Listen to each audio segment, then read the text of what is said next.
to She Reaches, the podcast from SSPI Wise, where we spotlight the incredible women shaping the future of the space industry. SSPI Wise is a global initiative of space and satellite professionals, aiming to elevate those who identify as women within the industry. Begun in December 2020, SSPI Wise has held numerous networking events and workshops, created mentorship and visibility opportunities through mentoring and social media working groups, and generally giving voice to the aspiration of women, space, and satellite professionals around the world. I'm your host, Tanveer Pujara, and today I'm thrilled to be speaking with Tess Hatch, aerospace engineer and managing director at Stifel Venture Bank, and one of the most influential voices in space investing today. Tess is renowned for backing cutting-edge companies building the infrastructure of tomorrow, from satellite technology to commercial spaceflight and deep tech ventures. Before joining Stifel Bank, Tess worked at Bessemer Venture Partners, Boeing, and SpaceX, giving her rare insight into both the technical and business sides of the space industry. Now she's helping steer the future by investing in visionary entrepreneurs bringing science fiction to life. Tess has been named Forbes 30 Under 30 and Business Insider's Top Women in VC, and today she's here to share her journey, how she chooses where to place her bets, and why she believes space is the next great frontier for innovation and investment. Tess, welcome to She Reaches. We're so excited to have you. Thank you so much for having me. So let's start at the beginning. I want to know what first sparked your interest in space and technology. Sally Ride, the first American female astronaut, went to the same childhood school that I went to when she was a little girl. And years later, after she had been to space, she came back and spoke when I was attending that school. And I must have been 12, 13 years old. And I remember seeing this badass lady on stage who had been to outer space and wanting to be her ever since. So I started applying to the astronaut program at the ripe age of 12 and could not figure out why I was getting rejected. But seeing common backgrounds of astronauts, I started endeavoring down that path by getting aerospace engineering degrees. I have an undergrad and a master's in aeronautics and astronautics and work experience in various companies, which you listed, ranging from Boeing to SpaceX to NASA's Jet Propulsion Laboratory. Seeing one of its rovers land on Mars that summer was fascinating. And I really do imagine a future where we travel to space with the frequency in which we currently travel in an aircraft. And Sally was the first woman to go into space, and I'm so looking forward to the first woman landing on the surface of the moon. So it's a testament to a figure. I mean, it's a role model, really, that's fueled your desire and your career. Was there a particular moment, though? Did you have any family members or friends that were in the field that maybe gave you an insight and actually helped you get into the field, or was this all completely done by Sally Ride?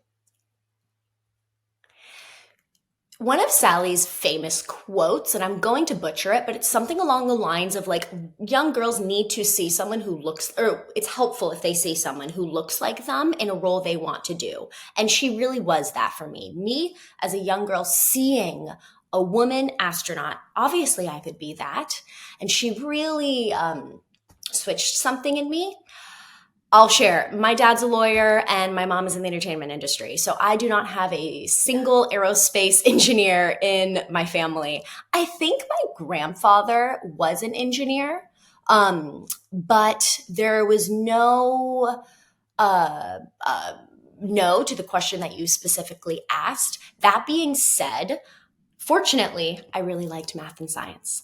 I do not and am not good at languages or history or English, so it lacked over there, really made up in math and science. And I had a high school math teacher apply me in high school, the same high school Sally Ride went to, a woman in engineering program at MIT for a summer, which further solidified, okay, I like math and science.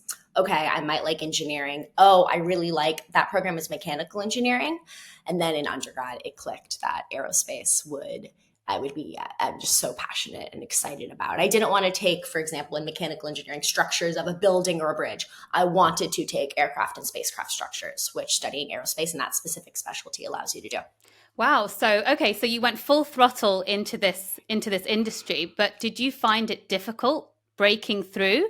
Obviously, it is a difficult industry to break into, especially as a woman, and quite young as well. Your goals were, to get into the industry. How difficult was it? And what challenges did you face? I fortunately found something that intersected. I think if you can imagine a Venn diagram of one, what you like, two, what you're good at, and three, what you get paid to do, or in this case, what you're studying. Like, I really was lucky I was in the middle of those three things. Like, I really did like aerospace engineering.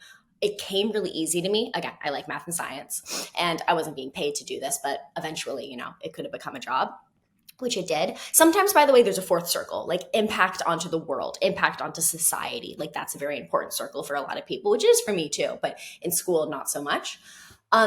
So it came pretty easy. My classes came fairly easy. I focused in structures.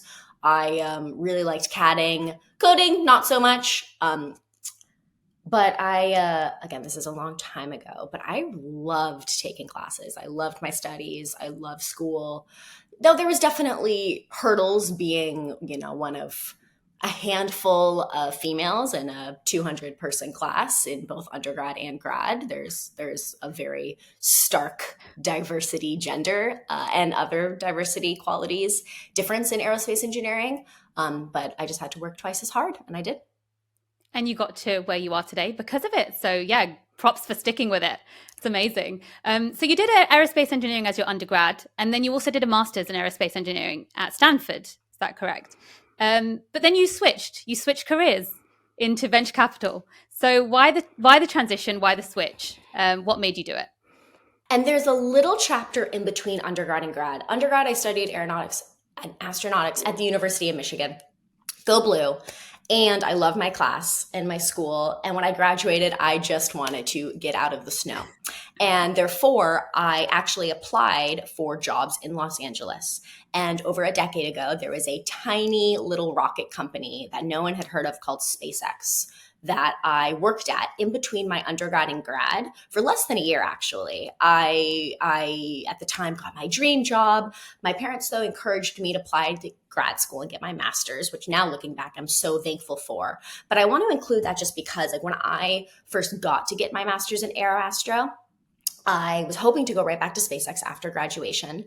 But something that SpaceX opened and allowed me to realize, which I'm really grateful for, was that I was working in mission management where we integrate satellites with the Falcon 9 rocket. And I realized I was missing a lot of these businessy skills. I was missing these terms like sales and marketing and customer success and this whole bunch of skills in my toolkit that I did not have being so technically focused in undergrad. So I guess lesson number one or learning number one I wish I did is I wish I had a little bit more of a well-rounded degree from my undergrad and not so focused on aerospace. And I realized that there were 4 financial statements and to understand what an income or a balance sheet or et cetera is. So I really wanted to make sure I hit those in my grad school.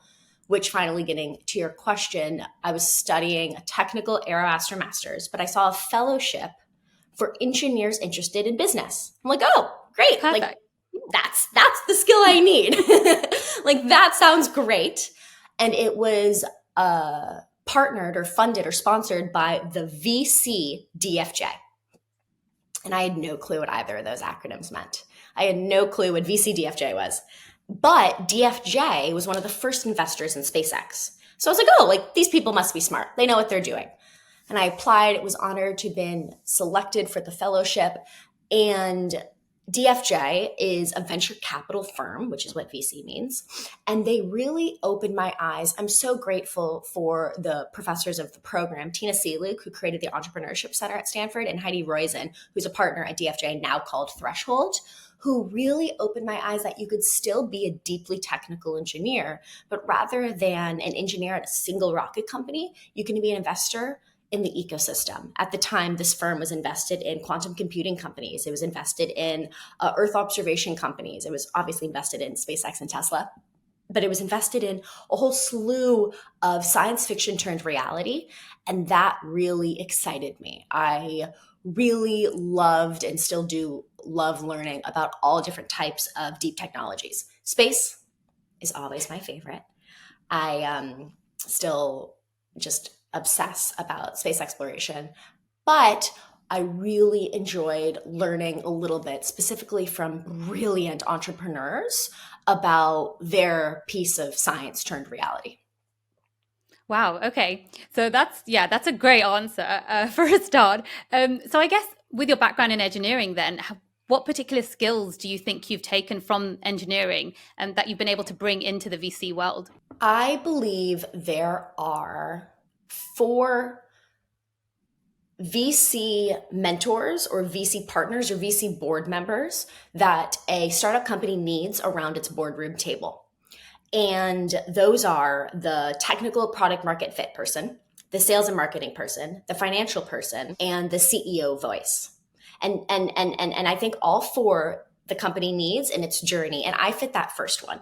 Because of my technical background, I really do understand the market. I understand space. I understand its technical catalysts that got the industry to where it is today. I therefore have a theory or a prediction or a guess on where it's going next to therefore invest in those businesses that are pushing it in that direction. And therefore, that's the voice that I find where I like to be, and I can therefore be most helpful. Now, those three other voices exist. A CEO, once they find product market fit, really needs that sales and marketing guru that once you find your product market fit can help you hone your go-to-market strategy and know how much you need to spend in sales and marketing to get your top line. That third voice, once your sales engine is humming, figures out the financials on how to scale as quickly and efficiently as possible to go public. And then the fourth voice is that CEO voice, the person who's done it before, who you can call in the middle of the night and say, hey, this happened. What did you do when it was along your journey? These four voices don't have to be individual voices. Often people are one, two, or three of them. I really enjoyed being the first voice the most.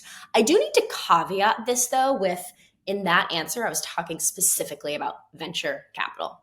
Businesses that it's a very small asset class, less than 2% of businesses are VC backed, because we are looking for hockey stick, or I like to say rocket ship growth, from 0 to 100 million of revenue within 5 to 7 years, which is a very high barrier of entry. And there's many other sources of income and alternative asset classes and other businesses that are wonderful as well. I just focus on venture capital when I was an investor at Bessemer, and now I focus on venture-backed businesses as a banker at Stifel Venture Bank.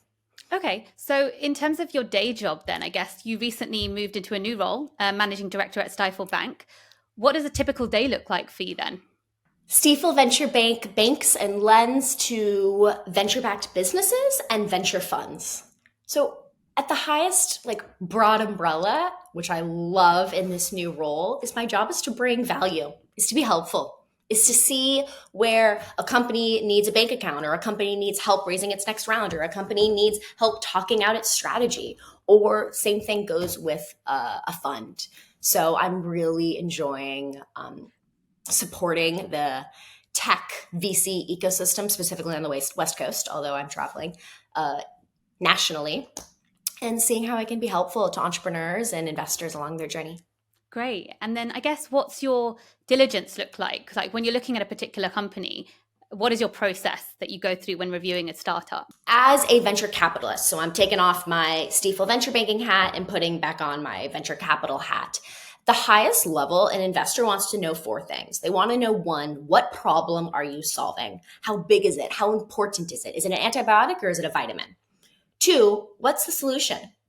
What innovative, unique new solution have you come up with? Three, who cares? Who's going to pay for it? Who are the customers? How many hundreds of millions, ideally billions of people or businesses are going to pay hundreds of millions or billions of dollars for your solution to solve their problem? And four, the most important, you. Why are you the most unique, perfect person in the world to solve this problem? Why are you one of the only people with a PhD in computer vision and SLAM technology that's and it's unique to your use case? Because especially at the early stages, investors are investing in people. Ideas, businesses change, people don't. So they're investing in you to figure out what that problem is with the right solution with the right customers. Right. And in terms of the companies that you're investing in then, I guess you've invested in space, from space into drones, autonomous vehicles, food tech, quite a portfolio. Do you use the same investment framework, the four points that you just mentioned? Do you use that to approach every company the same, or do you do it on a case-by-case basis? While I was at Bessemer, I was investing in all things deep tech, which are the subcategories you mentioned. And every company is a special snowflake. You have to tailor it appropriately from mobility to space. However, I did approach each subcategory of deep tech in the same way, in which I developed these very rigorous investment theses or roadmaps where I studied the history of the industry, specifically what technical catalysts got the industry to where it is today.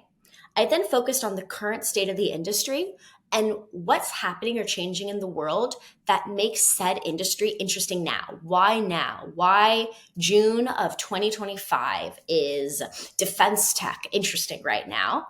To then best predict with the technical catalysts and why now, where the industry is going, to then make investments in those people solving those problems that I think are the largest in said industry. So that remained the same, whether it was space, robotics, mobility, quantum, etc. That framework. But then anything from there, it depended on the entrepreneur and the company. By case. Yeah, got it. So can you walk us through how you support a founder after you invest? So what does that partnership look like once you've built that relationship? Now taking the investor hat off and putting the Stifel Venture Banking hat back on, supporting companies once they have closed a round of capital at Stifel starts with just opening up a bank account, which we are delighted and happy to do, to hold your deposits, to hold your cash in good treasury management with FDIC insured up to a large amount and a great interest rate. So those are just sort of table stakes. Stifel also has really awesome integrations with Ramp and integrations with Sequoia One and integrations with AngelList that help you support your business while it scales. But I think the most important part of my team and the venture bank is the personalized attention from each one of us to your business's needs, right? What's going on in your business at this point in time? Do you need introductions to customers? Do you not need help hiring a new COO, a new CFO, whatever that is? It's just to be a helpful partner, a helpful advisor to support you during your company's journey. And I'll share, it's not always necessarily agreeing with you. Sometimes it's providing a different opinion, pushing back, playing devil's advocate, really figuring out, okay, is this the right North Star for your business? One, and really interrogate, is this where we want to go? And then two, figure out how to get there quickly and efficiently and checking in at the right cadence. That's what I love most working with various venture-backed businesses.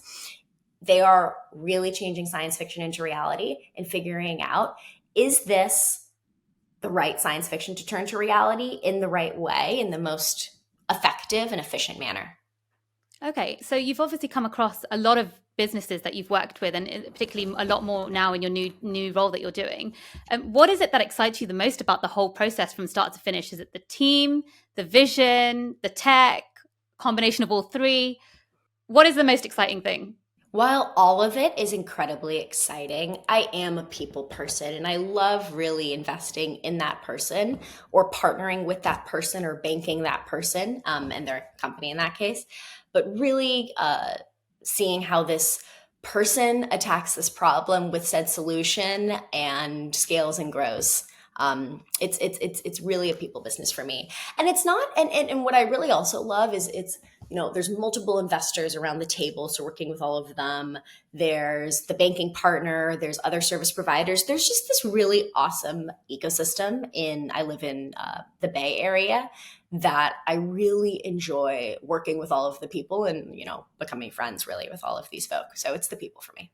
So I'd like to know, how do you balance the risk of investing in long horizon tech like space infrastructure with VC expectations on returns? So as you know, every job has targets and goals. So how do you approach that? Venture capitalists look for a 3-time return on their investment and a 30% internal rate of return, which means within 5 years. So therefore, it's a really high barrier. A 3-time return on your investment, if you're writing a space company a check for $50 million, you're looking for 150 back within 5 years. And then if that's in a space company, it has to design, build, test, and launch stuff into space. That is a lot of capital, which is why you're writing the $50 million check. And it takes a while versus a software company where you just write a line of code, push it into the ether, and immediately get your result. So long feedback cycle, more CapEx, But then if you frame it differently, if you frame it such that you're literally in the vacuum of space, right? No, it's what a competitive moat, what a deep and wide competitive moat that your technology is up there. So space companies have the same, venture-backed space companies have the same return threshold. They still have the 3x ROI and a 30% internal rate of return as B2B enterprise software companies. They have the same standard if they're taking venture capital investment. So one, I really do urge deep tech companies or any company to really interrogate if venture capital is the right asset class for them. Really figure out, are you going to be able to hit this return? Because if you do, you're going to be stuck to the same standard as all of the B2B enterprise software SaaS companies that are just sometimes easier because they don't have that CapEx and they don't have that feedback cycle. But I do like to reframe it that they have this really awesome competitive moat. They really have this deep and wide competitive moat. Deep tech companies rarely have market risk. They really have, if we build it, will they want it? If we build a quantum computer, yes, it's going to work. If we build rockets, yes, it's going to work. Versus sometimes B2B enterprise software companies is, if we build it, are people going to care about Uber for dogs? Who knows? So there's this risk reward in your question that all of this goes into a calculation to figure out, is it right for venture capital? Will it have the same return? And therefore in deep tech, because it's a longer feedback cycle, more CapEx, the market's just that much more lucrative and larger for it all to make sense. So I'd like to talk a little bit about women in the industry. We spoke a little bit before about how it's quite challenging sometimes for women in a traditionally male-dominated industry to enter this space and satellite industry, and especially the VC world as well, which is also equally traditionally male-dominated. What do you think needs to change in the VC ecosystem to back more women-led deep tech companies? Aerospace engineering, venture capital, venture banking, all three of those industries are tough when it comes to being a female. They are very, very male-dominating industries. I'm an engineer, so I like data. And I only have data on the first two industries, but I'll start with aerospace startups. In 2020, maybe 19 or 20, so it's a bit outdated, but I can sort of guess the numbers today. I, in partnership with Chris Quilty, wrote an article on TechCrunch, which listed, 500 space startups. I tried to list every single space startup. And of the 500 at the time, 2 had female CEOs, Flavia and Sarah from Swarm, and 1 had a black male CEO. 1 in 500. Wow. Felix Adakosh. And 2 in 500. So 1 out of 500 black CEOs, Felix Adakosh was the word, and 2 out of 500 female CEOs. This is CEO. Sometimes they had a CTO or a co-founder, et cetera. Like Mel Strickland wasn't the CEO of Slingshot at that time. So the stats were pretty bad. Today, they might be different, but maybe a little bit better. When it came to venture capital, I have similar data. I'm going to get the numbers exactly wrong. If you want the exact numbers, go to websites like All Raise, which is a awesome female venture capital group created by Aileen Lee, who have been working on empowering female GPs at venture capital firms. But the stats go something along the lines of, in 2017, I believe 5% of GPs were females. Of general partners at venture capital firms are females. That increased to about 15% in 2022 or 2023. So what does that data tell me? It's increasing 5 to 15, roughly. Amazing. I was actually getting lunch with Aileen a few weeks ago, figuring out what's the data for last year and this year. So amazing that data is increasing, but it's increasing really slowly. 5 to 15% for it's not enough. Female investors. It's definitely not enough. And it's just really tough. Why is it tough? Because you look at the schools and the engineering programs, at least in my grad school at Stanford, there are actually more females studying computer science right now than males. So why is it that if there's more females studying computer science than males, you go to CEOs of venture-backed space startups and there's 2? My theories are around a handful of things. The most goes back to actually what we originally started talking about. There aren't those people who look like them in those positions of power. And I think it's really difficult not seeing someone who looks like you doing that. It's really difficult not seeing a female general partner and thinking, oh, I can do that too. It's really difficult not seeing a female CEO and thinking, oh, I can do that too.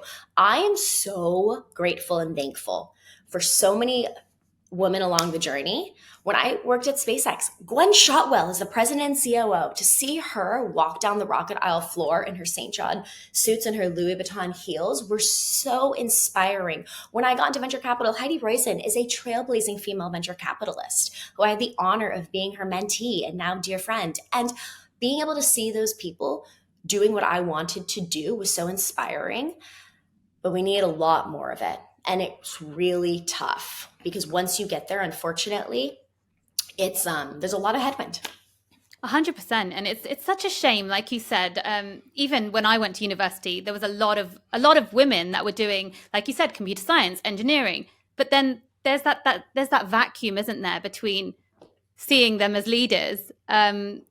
I mean, hopefully with more women like you and obviously our podcast, we're going to be hopefully encouraging a lot more women to enter this industry and seeing the amazing things women are doing. But it is a real shame.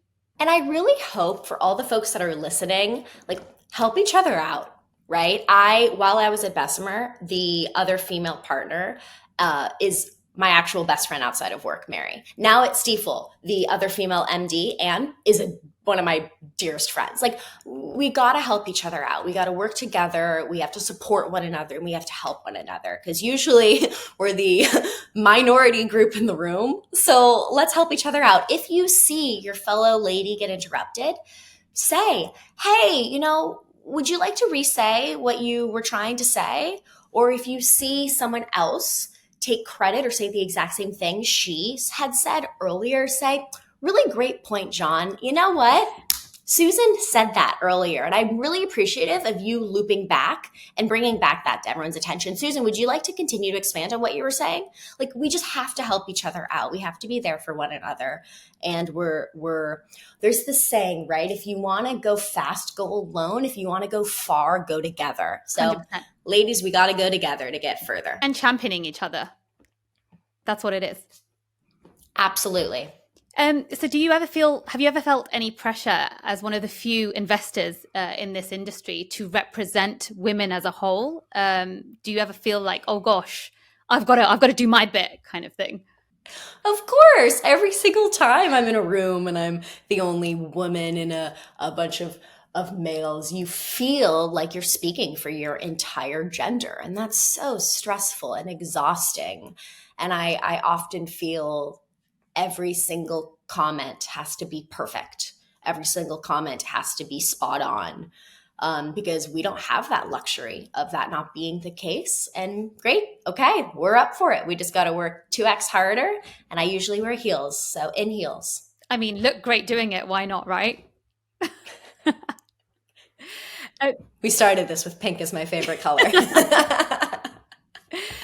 So along your journey, you've credited a few role models and you've said that you were a mentee as well. What's the best piece of mentorship advice that you've had? And what advice would you give to other engineers turned VCs or people wanting to do a similar thing to you? Wonderful questions. On the first one, on how to be a good mentee, make yourself easy to help. I think a lot of the time I'll get an email from so-and-so saying, hey, would love to learn from you. Can I have 30 minutes of your time? And, you have to realize I get multiple of those a week versus if I had an email that I received that said, hi, I'm Susan from University of Michigan, go Blue. I see that you studied X, Y, and Z. So-and-so was your advisor. You then invested in this company and you're now at Stifel Venture Bank. I would love to learn more about loans and debt and specifically what you underwrite to. Can I please send you an email or take 10 minutes of your time to learn about these two things? Like, I'm a lot more motivated and excited to answer that specific question. And then in that follow-up, if so-and-so asks for, let's say, an introduction, like, great, write me an easily forwardable email that I can then easily forward to so-and-so that I offered to help. It's just, as a mentee, make yourself really easy to help and then make it a two-way street. As much as that mentor is helping you, really try to figure out what you can do for said mentor. Your second question around transitioning from engineering into venture capital, any advice I would have would be really as awesome as a technical degree is, and I'm so grateful I have two strong technical degrees, learn the other things too. And there's two other groups of things. I mentioned one earlier, which is sort of like those businessy skills. Learn financial modeling. Learn how to not just read and analyze, but model an income statement, a pro forma. And then for VC, there's special ones like cap tables and term sheets. So learn all those business things. But the one I didn't mention earlier that I actually really doubled down in grad school, and I'm so glad that I did, were the touchy-feely skills. I took classes on storytelling, on feedback, on acting with power. Those classes I used 100 times more often than orbital mechanics. I use those skills when talking to you right now in partnership meetings, in boardrooms, in all situations, providing feedback, communicating effectively, and in a way where people can. Those have been so helpful. So I really encourage, usually engineers, for those two groups of skills, the business skills and just the overall leadership and communication skills. Fantastic. I think that's great advice. Thank you so much. So I'd like to talk about the future now. What's your bold prediction that you have for the next decade in space tech? I believe we need to be a multi-planet species in order to survive. And this isn't to give up on Earth. This is because the technology needed to get to and sustain life elsewhere will actually benefit Earth. For example, when we landed astronauts on the lunar surface in the Apollo mission, those astronauts wanted to take selfies. That fundamental optic technology that was needed to develop for lunar photos is the fundamental invention of MRI and CT scanning technology, saving lives in hospitals every single day. The list of technologies invented via space exploration that were unbeknownst at the time, but has benefited life on Earth, laser eye surgery, implantable heart monitors, water purification systems, 3D printing, robotics, is endless. And therefore, I believe and am so confident when it's not just low Earth orbit or the moon, but it's Mars and beyond, so much more incredibly life-saving technology will be added to that list.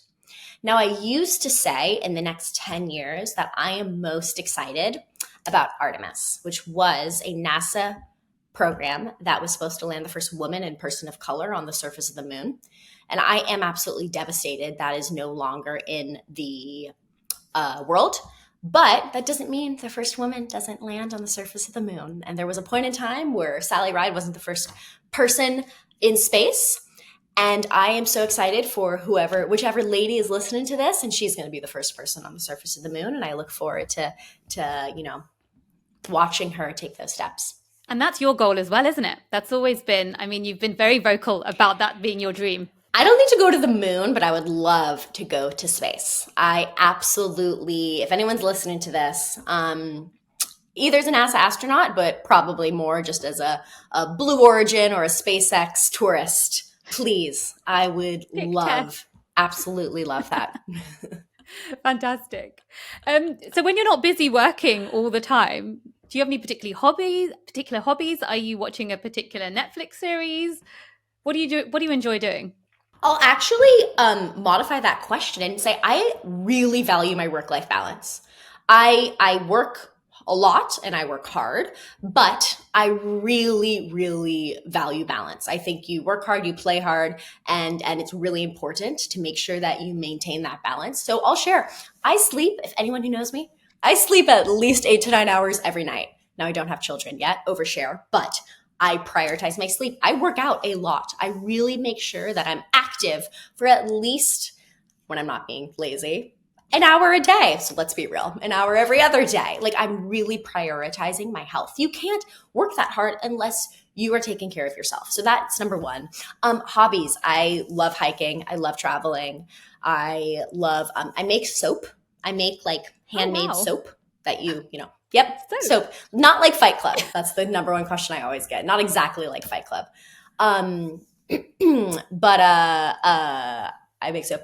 And then when it comes to television, I love awful reality television. But there is a book that I am almost finished. It's called Atmosphere by Taylor Reed Gherkin. It is about the shuttle program, but it's like a mash of a female love story and the space shuttle program in the 80s. So I highly recommend folks. I'm actually listening to it on Spotify as I go on those walks, but it's been one of the best space books I have read in a while. Great. I'll have to check it out. That's a great recommendation. Thank you. It's great. So I have one more question. This is a sort of put you on the spot type of question, which I ask all my guests. But I would like to know if you could put one message in a capsule for the next generation of women in space, what would it say? Please let me know that first woman on the moon, Mars, and beyond, because I am so confident it's going to be a long list, and I am excited for that future that you ladies get to live and enjoy in. Thank you so much, Tess. It's been great having you on the podcast. It's so fantastic hearing about your journey. Thank you so much for having me. I love the conversation.